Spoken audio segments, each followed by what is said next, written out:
Welcome to Off Topic with Mike and JD. I'm still JD. I'm still Mike. So you might be wondering why we're less colorful than usual today. Unless you listen to the audio version, then in which case you just missed a very good pun. But no, our budget hasn't been cut. You can't cut a budget of $0. We tried. No, we're in black and white because we wanted to get in the theme of the movie we're doing today. The Maltese Falcon. Yeah, so originally our inspiration for this was Citizen Kane. Recently, even on the back of the cover says, the greatest movie of all time. Recently lost its perfect score on Rotten Tomatoes thanks to a very, very late incoming review. So that got us thinking about the Maltese Falcon. Which still has a perfect score. For now. We might ruin it now. We'll find out. Rotten Tomatoes counts random podcasts to their score, right? Yeah. Certified fresh. And for now. But, so a little backstory about the Maltese Falcon. It's based on a book, and the classic version that we're going to be discussing, the 1941 version, is actually not the first version. Arguably, it's not even the second version of it. The first version came out back in 1931. Now, back then, there was the Hays Code that heavily censored what you could put in films wasn't around yet. So, it was, well, for the time, very risque. Like, they had characters who referred to another guy as his boyfriend, like a pretty clear depiction of gay characters. So in 1936, when Warner Brothers tried to re-release the film, the Hays Code was like, hell no. But of course they didn't use hell no because that was against the code, so like, heck no. So then instead, they made a different version called Satan Met a Lady, which was a comedic version. And from what I hear, absolutely terrible. But then, in 1941, they decided to give it a proper remake, keep it with the Hays Code, and that leads us to the film we're talking about today. Yeah, it's interesting whenever a famous iteration of a film turns out to be a remake. I feel like that could be almost its own episode of famous movies that are actually remakes of much, much older movies.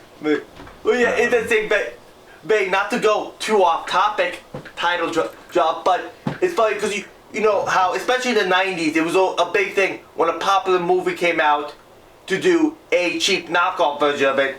Like, E.T. famously had a knockoff Mac and Me.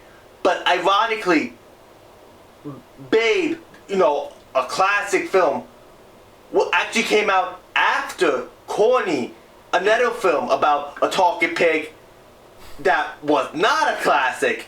And it's pretty ironic because most people would have thought, oh, they saw Babe and they were like, let's make the cheap knockoff of it. But I mean, I can't say Babe was inspired by the other one. It's just kind of funny that it came out first. Yeah. Well, I do think it's interesting, and again, getting off topic, but I do think it's interesting how back in the early Hollywood, it was almost a tradition, like it was expected that movies would be remade. That was just like similar to how like when you have a theatrical, when you produce something on Broadway, this isn't going to be the only Broadway show of this thing. They're going to do multiple shows. That's a whole category at the Tonys. Back then it's just like, oh yeah, here's the Broadway melody. Yeah, let's just do that again. It wasn't like, it wasn't considered as taboo as it is now of like, if you go back and you try to remake a movie, that's considered a classic. Everyone's like, how dare you try and remake The Wizard of Oz? How dare you, But except for Star is Born. That's a movie that can be remade again and again, and everybody always loves it anyway. Every version is considered a classic, and yet they allow it to be remade. That's like the one exception. That is very true. But anyway, on to the Maltese Falcon. Yeah, So, let's get back on topic. Classic film noir. One of my favorites of the genre, and just a really great movie. Yeah. Oh, by the way, we are gonna spoil the movie, but it is 80 years old, so if you haven't seen it yet, that's kind of on you. Yeah, pause this episode, go watch it, come back. It's on HBO Max. You're welcome. You can probably also get it at your library if they still exist. But yeah, so anyway. Okay, so you watched it? You're good now? Okay, so now Maltese Falcon. It's classic film.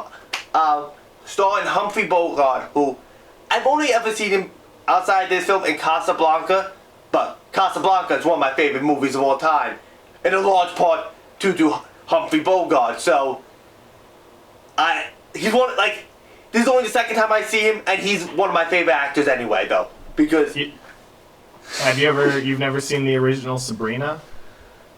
Nope. Is that the same thing that the witch is based on? No, okay. It's a different thing.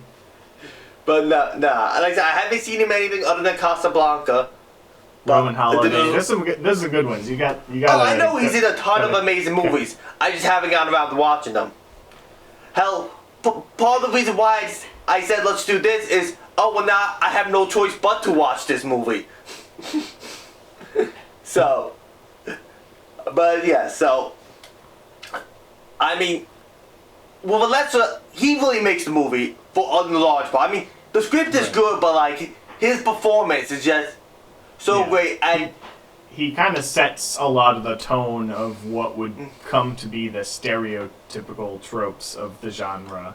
You know, in terms of like what this like hard. I mean, not that there weren't detective stories before this. You know, that was like kind of a pulp era thing, but he definitely brings a lot of that like stone-faced kind of disattached, disaffected, detective.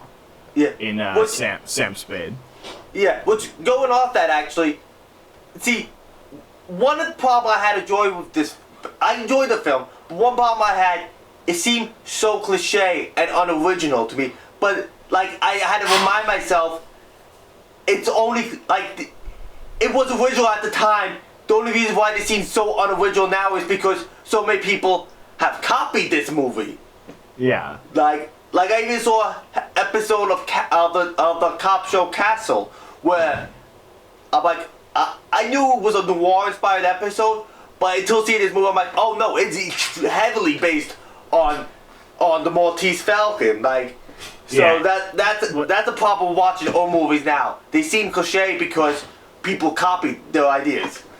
Yeah, exactly. Like, looking back, if you don't know sort of the context of a lot of films like that have been often homaged or aped in lesser films, you start to be like, hey, this is just kind of like a lame, collection of tropes, but actually it's like, inspired a lot of them. Yeah. It wasn't a trope before this. Exactly. And again, like, I'm sure, looking back, a lot of these things are rooted in, like, radio and pre-film era ideas. But, this was at least my first exposure to a lot of these things. The idea of, like, the femme fatale character. Yeah. Which, that was something that I'm like, because I knew about the trope of the femme fatale, but I find it interesting how they do, like, it's at the end of the movie, it's clear who the femme fatale is, but it's not clear until the end of the movie, because she's very much a damsel, she very much plays the part of a damsel in distress throughout the film until you realize, oh no, she's just a stone cold killer. Yeah, it's definitely not one of those movies where, like, it's clear who is pulling the strings, like, which is actually one of my favorite things about the movie is you can't really tell who's in control. Sometimes it seems like Sam's got it all figured out, but then then one of the other villains will, like, chloroform him or like hit him on the back of the head. It's always kind of volleying back and forth who's the mastermind and who's falling into whose trap. And going off that, one of my favorite parts about it is, which is like something, it's almost like against the rules, but they did it anyway. We do not know the main character's motivations, his goals, or until the very end of the film. We don't know what Sam Spade is trying to accomplish. Throughout the whole film, does he want the money? Does he want justice? It's not until the finals. Even when he calls the cops on them, I was still like, oh, so wait, that's the route he's going? Yeah. I had no idea what he was going to do. And I think that's part of the appeal is maybe even Sam doesn't know what he's going to do until he actually does it. Yeah. Because it's did he just want the money? Did like I said, when he called the cops on, did he? Here's a good question. Do you think he actually loved her? Personally, I don't. But it's certainly I could see an argument either way. See, I think he loved her in a sense. It's hard to determine Sam Spade because he's such a big character, but he almost seems like the kind of guy not capable of some deep love, Right, that's sort of what I would. Yeah, I agree. So I think he loved her as much as he could. Yeah. Which is not the same as actual love, but it's nothing either. And then, see, one thing I found very interesting though was that they tell us what the Maltese Falcon is in the opening crawl. Even though Sam doesn't find out until halfway through the movie what's it about. Yeah. Well, I mean, while we're on the subject, I would be remiss. So, my online screen name persona is the MacGuffin guy in most places. And the Maltese Falcon is the original MacGuffin. Other than maybe later on the briefcase in Pulp Fiction. This is the progenitor of the MacGuffin. The thing that everybody wants. We all want the Maltese Falcon. Everybody wants the Maltese Falcon. Why? Who cares? We never even actually see the actual Maltese Falcon. Yeah. Actually, I'm a little surprised that a MacGuffin is called a MacGuffin and not a Maltese or a Falcon. You would think it should have only got his name from this film because, like you said, it's such an early example and such a perfect example of the MacGuffin. That was before I saw this film. The first time I learned about this film was when I was learning about what a MacGuffin was. They're the perfect example is the Maltese Falcon. It's a perfect example because sometimes the MacGuffin is actually important, but so often what the MacGuffin is not at all important. It's just what motivates. It's just important how it motivates them. Right, exactly. A lot of people try and point to the Infinity Stones as MacGuffins in Marvel movies, but actually those are, while in a sense they're MacGuffins, they all actually do tie in specifically to the story. Exactly. The Maltese Falcon could be anything. It could just be a big old pile of money. Yeah, like you said, you could make the same film about a painting. It could have really been anything. It was just something. Of a falcon. It just had to be something that everybody wanted. That's all it matters about it. It was something that everybody in the film wanted to get their hands on, and then the ironic reveal at the end that it's not even the real Maltese Falcon. Yeah. Which I'm very curious. This big crime boss. I guess he's not as smart as he thought he was because I saw that I knew what it was. Well. Apparently you didn't. You're just an idiot. I loved. But one thing I love about it, let me just say this. I love how when he found out his fake, how well he took the news. I do love that. I'm oh well, I'll keep looking for it now. I do love it. That was actually kind of funny. Yeah. I do feel like that was, at least to an extent, like a bold choice for the filmmakers of the time. Like, I feel like, I mean, it definitely plays into the whole, like, life is meaningless kind of noir vibe of, like, it's all fake, it's all nonsense.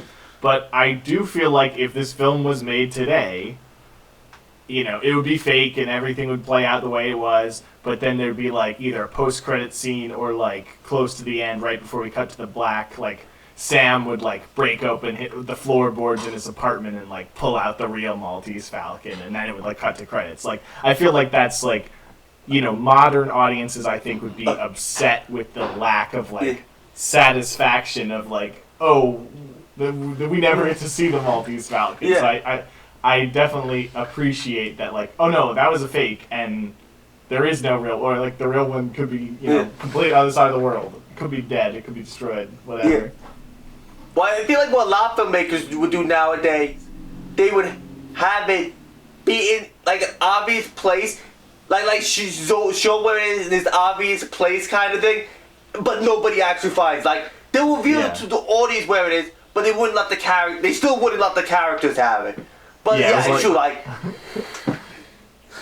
No, it's true. It's very brave not to show the audience even where it is. Exactly. Or it would be like, oh, it would turn out that, like, you know, her childhood nickname was the Maltese Falcon, and she's actually the Maltese Falcon, or something terrible like that. Well, yeah, films have done terrible twists like that. You know, the real Maltese Falcon was the friendship we made along the way. But you know what, actually though, you know what movie did basically that? Men in Black 2. Which is not a terrible movie, because it is a comedy after all. But I love Men in Black 2. Fight me. Yeah, no, it's a comedy, so it works. But if it was done as a dramatic film, it would not have worked. Oh, we need to find the key. And it's like, oh, the key is your bracelet. No, the key is you. Yeah. Remember they did that? I think it was Rosario Dawson. Yeah. But so they would do that. Yeah, oh, Maltese Falcon is my nickname. Yes, but yeah. So yeah, it's a very brave film.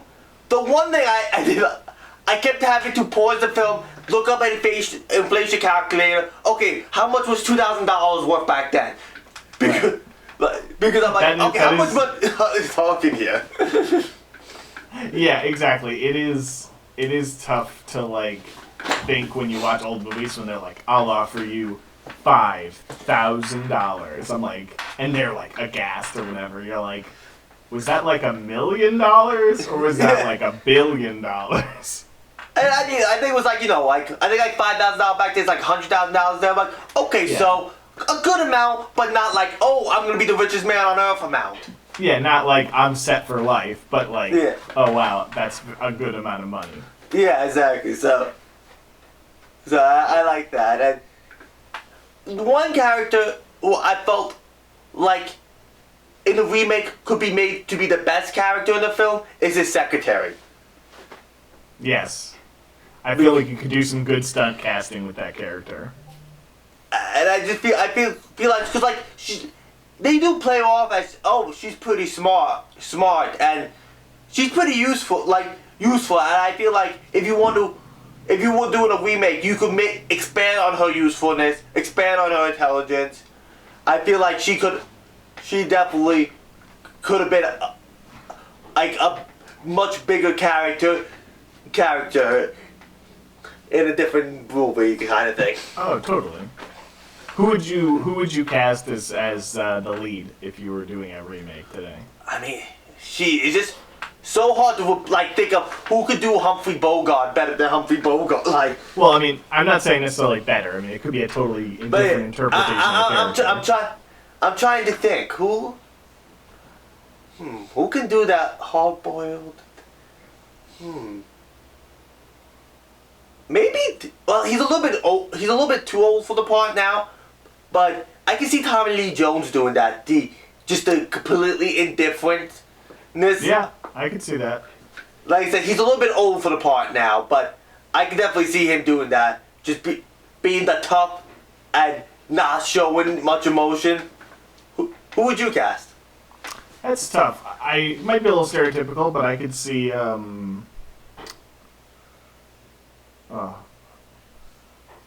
I lost it now. That guy with the face. Tom Hiddleston. I could see Tom Hiddleston doing it. Potentially, he could do that. I don't know what you're playing, but I feel like he does best when he goes a bit over the top. He's not really the best subtle act. Like, you gotta, because he's a very subtle character. I mean, it's probably cheating to say DiCaprio, but I mean, I loved him in Shutter Island, and I felt like that's a similar kind of, he could do that. Yeah, I can see him doing the subtleness, but I'm trying to think if I can think of anybody else. Nobody, it's screaming to me off the top of my head. Who would you cast as a femme fatale? That's tough.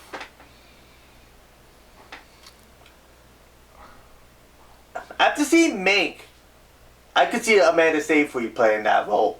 Like, before seeing Mank, if I heard her, I'm like, her? She's a rom-com star. But after seeing her in Mank, when she played, someone from that time, she showed that deep emotion. She showed that vulnerability.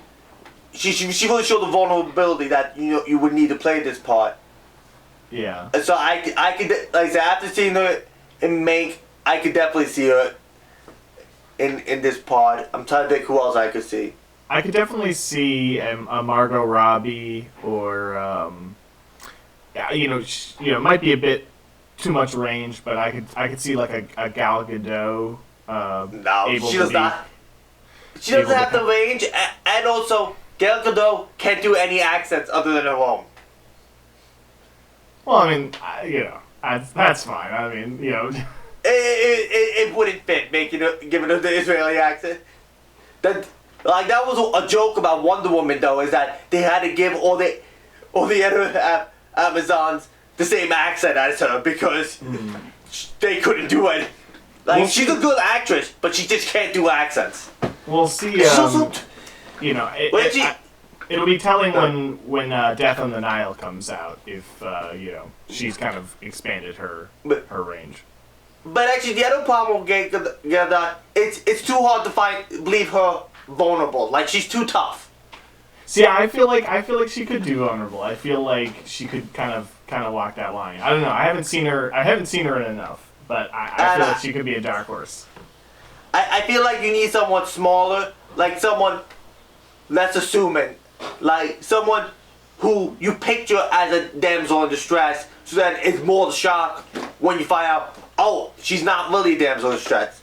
Hence, why I want the man to save free, because she could definitely, you can see her playing the damsel in distress, but then she could also do the confidence one needed. Right. I'm trying to think who else I could. I like Jennifer Lawrence a lot, and like I loved her in American Hustle. I thought she played that line, showing that vulnerable side, but also showing that dark side. I could be biased. I don't like American Hustle that much. But that's such a great movie. But that's another discussion. But yeah, she definitely. I definitely am like warming back up. I feel like I was overexposed to Jennifer Lawrence, and now I'm sort of like she's obviously she's been in less movies. Yeah. So I feel like I could totally see her in that role. But yeah. But yeah, I in general I'd be all for a remake. I feel like this is a good candidate for a remake because I feel like I haven't seen like a film noir movie. Like, I mean, I've seen a lot of spoofs and parodies like Singing Detective and things like that, but I haven't seen aside from Shutter Island, which is the only example I can think of, and that's 2009. And I'm not talking about. Don't what count about Sin City? Yeah, true, SimCity. Although SimCity's like almost so over the top that it is a parody of itself. But you're right, it is a film noir for sure. But I would like to see kind of a return to that. I mean, there's a lot of like throwback gangster movies, like Gangster The Squad. Irishman, Gangster Squad. There's a lot of stuff like that. But I don't really. I kind of see that more as like a period drama than like. Yeah, because they don't really make it. They don't make it a noir style. Exactly. Which yeah. I want to return to that. I hope. Yeah, like it's kind of for the most part, it's kind of disappointing how, like, a lot of genres have just died out. It's like, but why? Like you're making all these movies. Like, it's not like they're making less movies. They're making more movies than ever before. But like, there's just some genres they're not really doing, like noir. You don't see that many spaghetti westerns anymore. Yeah, it's tough. I was gonna say there definitely are genres that you don't see a lot of anymore, like westerns, like you said. Yeah, like every western they do nowadays is like such a serious drama, which they're usually really good, but it's like still like they don't have any of those classic western. It's a. That's why what I don't like about the evolution of filmmaking is that people like do new things, and then they feel, well, we can't go back now. I feel, but I'm like, I'm all for new things, but you can also do the old things. Like, it's like I feel like, I don't know. I'm trying to, way. They don't make films like they used to. It's like, but why not? Like, make films the new way, but also make like old timey films. Yeah, no, I mean, I think a great example of that is Knives Out, right? Like, when was the last time we saw like an old-timey mystery, like whodunit film with like such a good movie? And Rian Johnson was like, all right, I'm going to take like modern filmmaking and just do an old-timey movie. And it was amazing. Yeah. And I'm like, exactly. Somebody needs to do that, but for film noir. Yeah, and also another thing is musicals. Like, I mean, you see musical. The only like old-timey happy musical that came out recently was The Greatest Showman. I know. I love other music. I love La La Land, but that's such a the ending was realistic, which is great and all. But I like also my just happy-go-lucky musicals, but like you don't really see those anymore. It's true. I feel like Disney animated films have like sort of got a monopoly at this point on musical films, which is a shame because I really like old-timey Hollywood musicals. Yeah. And not like parodies of old-timey Hollywood. I mean like real musicals. Like I like The Greatest Showman, but almost by default because it's just like the only musical. Yeah, it's the only happy-go-lucky, non-really dramatic musical that came out. Like, that's now also based on a Broadway show that came out since I don't know how long. Like, can you really think about it? What was the last time a big musical came out that wasn't a drama outside The Greatest Showman? I mean La La Land, kind of, but not really, because it has like the realistic ending. And right. Also, La La Land, while it is a phenomenal musical, one of my favorites, but it also like isn't a musical for at least half of its runtime. You see, yeah, I read an article. I actually fully agreed with it that even though La La Land is a better film than The Greatest Showman, The Greatest Showman is a better musical than it. Right. I mean, it's definitely like a more traditional musical for sure because, like, The Greatest Showman tells its story through its songs. Yeah. Well, that's what I mean. La La Land. You Land can cut out all the songs out of La La Land. Right. Exactly. You still cut your story. La La Land is just a great drama that they threw some amazing musical numbers into. Let's get a little bit back on topic. So let's try and bring this home here. Any other thoughts about the Maltese Falcon? Well, here's one thing that's at least related to the Maltese Falcon. You know what I'm shocked is? You can't buy a cheap Maltese Falcon replica online. After seeing the movie, I went to Amazon. And they want like $100 for it. I'm like, dude, I just want a cheap plastic thing. It's true. I definitely have not seen that on many like film lovers like replica shelves. Well, I'm just a little surprised. Like, I want a miniature cheap plastic one, like a $20 one. But like, cause after seeing the film, I'm like, oh, maybe I could order it in time so I could get it by the time we film. but it's like $100. I'm like, I ain't paying $100 for this. Like, That you blow the budget for the whole series. and then some. Yeah, I use the budget for the series, but where am I going to get the other $100 from? but Just but charge yeah. the company card. And then also, but yeah, and you know, do they make Funko Pops for classic films? I'm pretty sure there's Wizard of Oz Funko Pops, but not. Well, Wizard of Oz doesn't count because Wizard of Oz is like the most merchandise, like old-timey movie in like the history of the world. Yeah, I don't think you would find a Maltese Falcon Funko Pop. You could probably find a Casablanca one though. That I think you might be able to find. Probably. I'm definitely gonna look this up after the show, but I'm gonna look it up right now. I don't have my computer in front of me. You can you talk. Alright, so I'm gonna stall you while Mike does research that we probably should have done before filming, but we don't think ahead. We think of this all on the spot. I bet you couldn't tell. It adds to the improvisational method of our show. And the credits even says written on the spot by Mike and JD. Now, if you Google Maltese Falcon Funko Pops, you just get Falcon and Winter Soldier Funko Pops. Well, of course. I'm sure if you when you Google Maltese Falcon merchandise, you get Millennium Falcon merchandise. Probably. Alright. Can confirm there is at least a Rick from Casablanca Funko See, Pop. I had a feeling there was him. Now, is it black and white? Yes. Okay, yeah, there's two Funko Pops from Casablanca.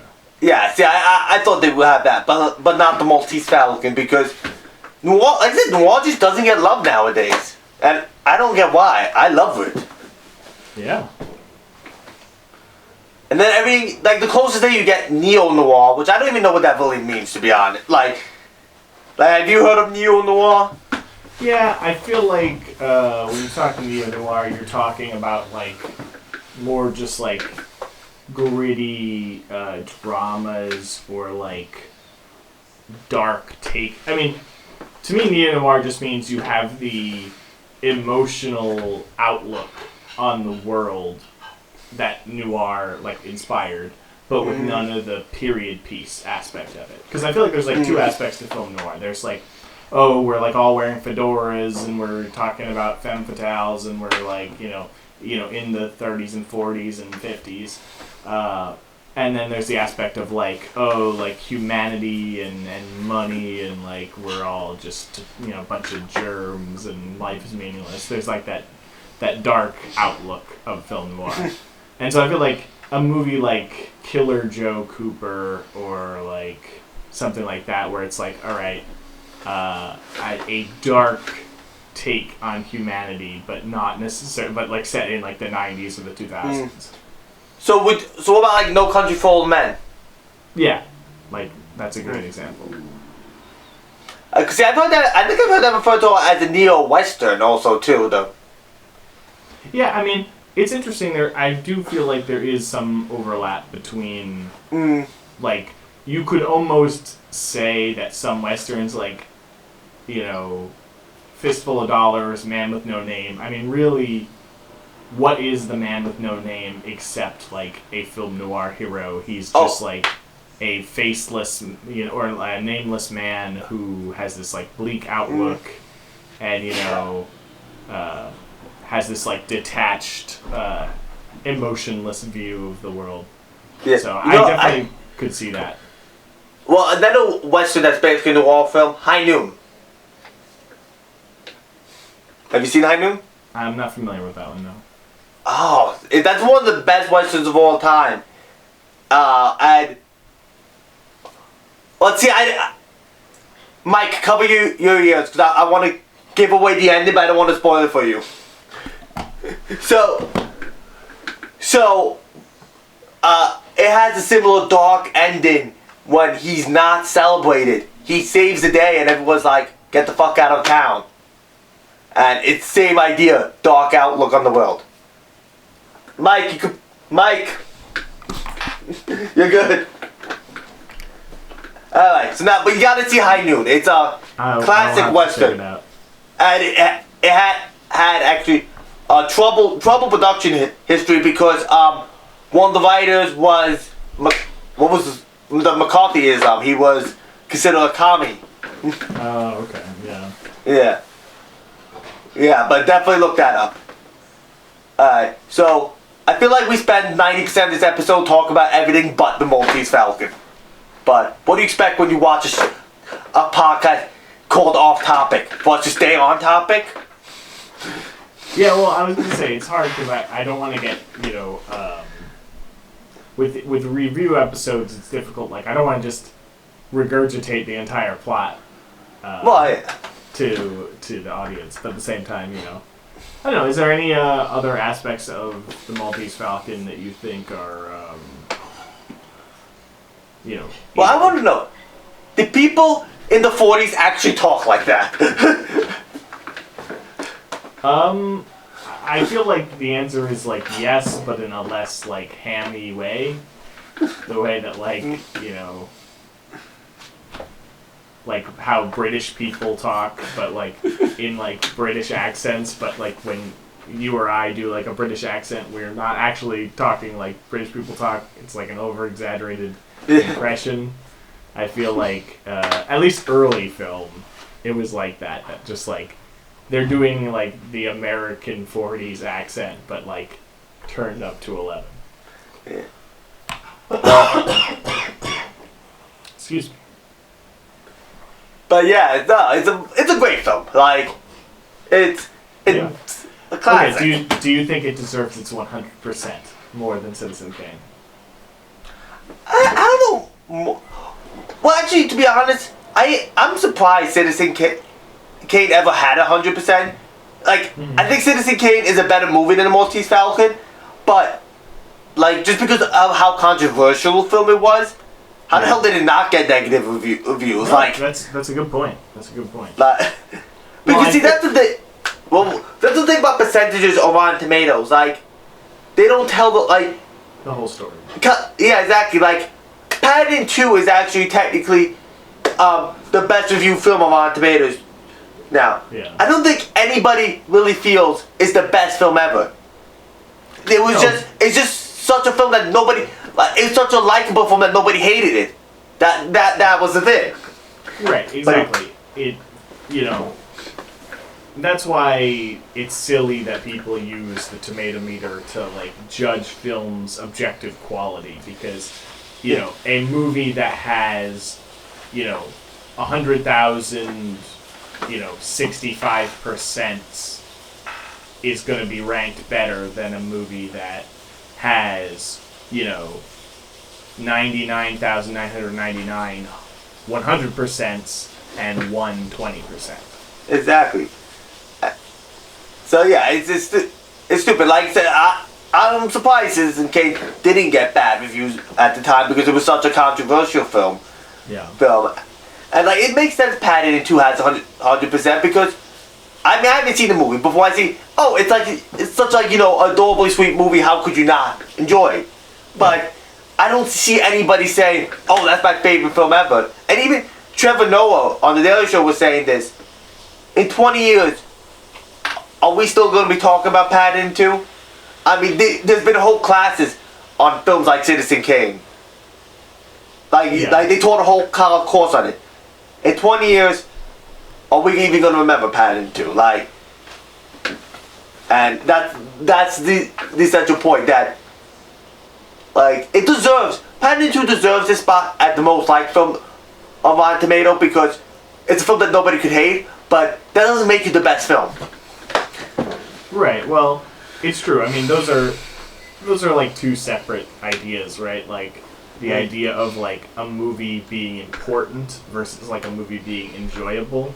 Like if you're gonna ask me which one's a better movie, Citizen Kane or the Maltese Falcon, I'm gonna say Citizen Kane's a better movie.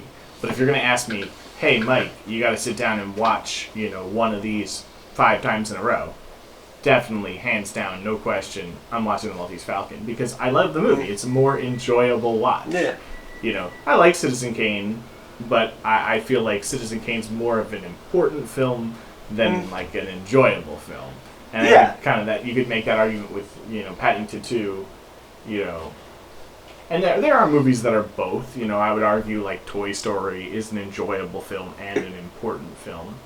What? I would say that also Maltese Falcon is both. I mean, is it as important as Citizen Kane? No, but it is still an important film in general. Yeah, no, I think you can teach a class on the Maltese Falcon. Exactly. So yeah, it's an important. I mean, it's an important film. It's less important than Citizen Kane, but it's more enjoyable than Citizen Kane. Yeah, I agree. But definitely just a great film overall. And just Humphrey Bogart, his acting in that. It's like he plays the similar kind of guy in Casablanca, but you don't mind him doing the same character twice because he does it very well. Exactly. Right. So, I mean, we both know the answer, but just for the fun of it, rotten or fresh, Mike? Certified fresh on the Maltese Falcon. Same here. Great movie. If you haven't seen it already, why didn't you listen to me before when I told you to watch it?